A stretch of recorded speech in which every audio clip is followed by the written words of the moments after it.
Comment réduire son taux d'endettement avec une astuce assez simple? Ça va être l'objet de cette vidéo. Salut à toi, c'est Rémi, bienvenue dans cette nouvelle vidéo, j'espère que tu vas bien et on va parler de taux d'endettement parce que c'est un problème récurrent chez beaucoup d'investisseurs immobiliers. Donc on va en parler dans cette vidéo et je vais te donner mon astuce qui fonctionne très bien pour réduire finalement ton taux d'endettement. Juste pour faire un petit rappel, c'est quoi le taux d'endettement? C'est le pourcentage de crédit et de charges que tu as par rapport à tes rentrées d'argent, à tes revenus. Si tu as 500 € de crédit et de charges et que tu gagnes en gros 2000 € par mois, tu seras à un endettement de 25%. Le problème de beaucoup d'investisseurs, beaucoup de gens viennent me voir sur mes réseaux sociaux, me posent des questions en commentaire également sur YouTube pour me dire oui mais mon taux d'endettement commence à beaucoup augmenter parce que j'ai ma résidence principale, parce que j'ai un petit crédit conso à côté, parce que j'ai déjà plusieurs investissements locatifs qui s'accumulent et finalement mon taux d'endettement ne fait que grimper. Même si tu fais les choses bien,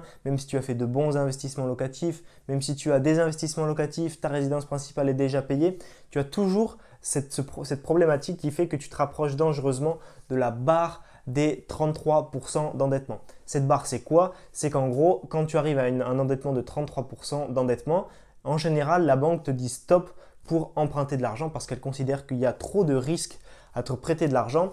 Et ça, c'est valable pour des salaires, on va dire, normaux qui partent du SMIC, on va dire des salaires les plus bas, jusqu'à 2-3 000 € par mois.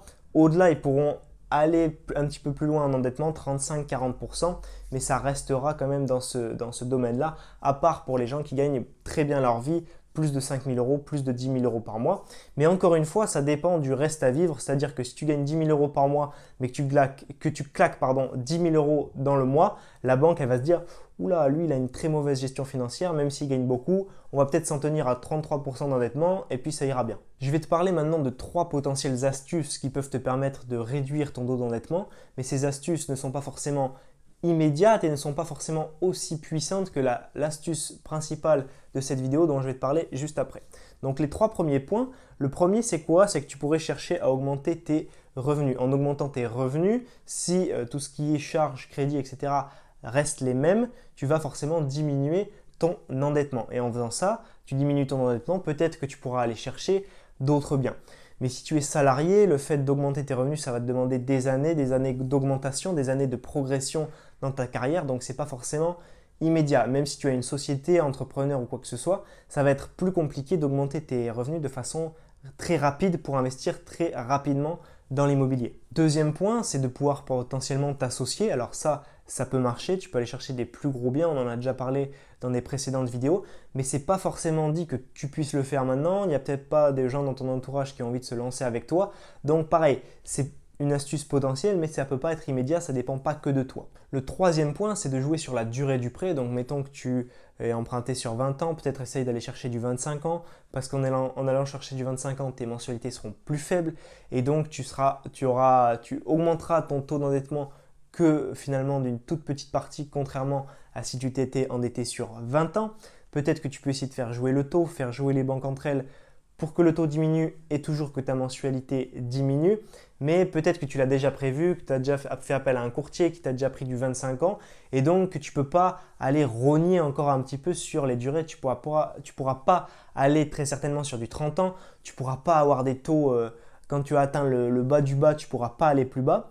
Et c'est là qu'on en vient à mon astuce principale. Mon astuce principale, c'est le rachat de crédit. Donc, ce que tu vas faire, c'est que tu vas regrouper tes différents crédits, donc résidence principale, investissement locatif, voiture, travaux, crédit conso et autres, pour finalement ne faire qu'un seul crédit. Donc, un organisme va racheter ces crédits-là, les regrouper en un seul et tu pourras très certainement bénéficier d'un taux plus avantageux et également jouer potentiellement sur la durée de ce crédit. Peut-être que tu avais des emprunts sur 10 ans, 15 ans, 20 ans, peut-être que tu pourras étaler tout ce crédit sur une durée de 25 ans, avoir des mensualités plus basses et finalement grâce aux taux qui sont très bas à cette période où je tourne cette vidéo, donc ils ont été bas depuis 2016, 17, 18, 19, ça je pense continuera un petit peu avant de remonter, mais cette période est très bonne pour les taux, les taux sont très bas.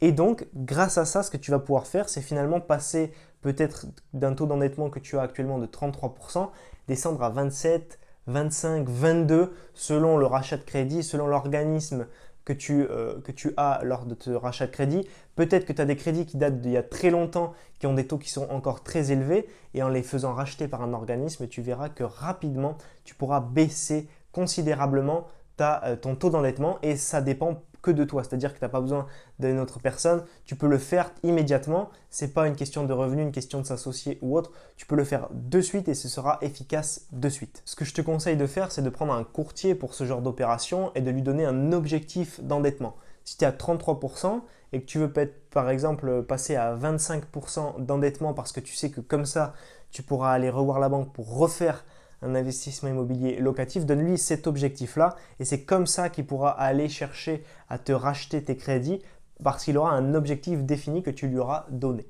Attention quand même parce que avec tout ce qui est pénalité de remboursement anticipé, tout ce qui est frais bancaires, frais de garantie bancaire, etc., il faut quand même que tu gardes le bien assez longtemps, les biens assez longtemps pour ne pas finalement faire un rachat de crédit qui va te coûter beaucoup de frais au départ parce qu'un rachat de crédit, ça va te coûter des frais au départ. Et il faut quand même que ça vaille le coup et que tu gardes les biens, mettons 8-10 ans minimum, que tu peux même calculer finalement le point au moment, quelle année finalement ça devient rentable. Peut-être que ton rachat de crédit deviendra rentable et te coûtera moins d'argent que tous tes crédits accumulés avant au bout de 7 ans, au bout de 10 ans. Donc ça, il faut vraiment que tu le calcules et que tu le comprennes bien.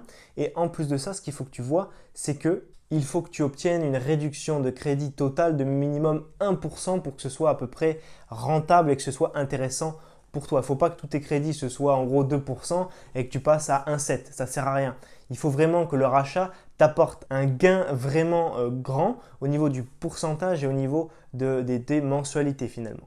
Il faut vraiment tout calculer avec les frais qu'on a vus au départ, les frais de rachat de crédit, etc. À quel moment finalement ça va être rentable pour toi et c'est ce moment-là qu'il faut que tu te dises ok ben là ça vaut le coup parce que je vais quand même gagner beaucoup d'argent, je vais quand même avoir des mensualités plus basses, je compte garder mes biens des années, il n'y a rien pour l'instant qui me fait dire que je vais devoir les vendre et une fois que tu as tout calculé, tu peux mettre ça en place. Une résidence principale, pour l'exemple que je t'ai pris précédemment, c'est ok parce qu'une résidence principale, en général, tu vas la garder 10, 15, 20 ans. Donc, tu vas peut-être y habiter jusqu'à la fin de tes jours, tu ne sais pas. Donc, c'est vraiment quelque chose qui s'achète et qui se garde sur le long terme. À part si tu sais que dans les années à venir, tu vas prochainement être parent parce que, je sais pas, moi, tu es à 25, 30 ans, tu n'as pas encore d'enfants, tu en souhaites, tu sais qu'il va y avoir des changements dans ta vie, des changements donc personnels comme les enfants, des changements professionnel parce que il se dit que peut-être tu vas être muté, tu vas passer chef d'agence, j'en sais rien. Donc s'il y a ce genre de choses-là, fais attention avec le rachat de crédit. Par contre, si tu as une situation stable où tu es sûr qu'il y a peu de chances que des choses bougent dans les prochaines 5-10 ans, tu peux te lancer dans un rachat de crédit. Pareil, sur de l'investissement immobilier locatif, tu peux en général les garder pendant quelques années. Si tu as fait bien les choses, ils te dégagent du cash flow, de l'argent tous les mois. Il n'y a pas de raison de vendre quand ça continue à te donner de l'argent tous les mois. Donc, tu vas pouvoir profiter finalement de ce rachat de crédit sur tes investissements immobiliers également. J'espère que cette vidéo t'a plu et t'a appris des choses. Si c'est le cas, pense à la liker et à la partager. Pense également à t'abonner à ma chaîne YouTube pour rejoindre une communauté grandissante de plusieurs centaines d'investisseurs immobiliers déjà abonnés à cette chaîne. Et n'oublie pas d'activer la petite cloche pour être prévenu à chaque fois que je publie une nouvelle vidéo. Si tu veux aller plus loin dans l'investissement immobilier avec moi, que tu veux que je t'accompagne pour réussir ton premier investissement immobilier, si tu veux te lancer, ce que j'ai fait, c'est que j'ai créé 1 heure de formation totalement offerte.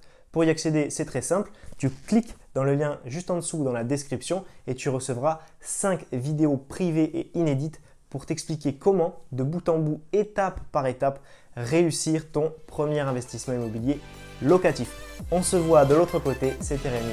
Ciao, ciao.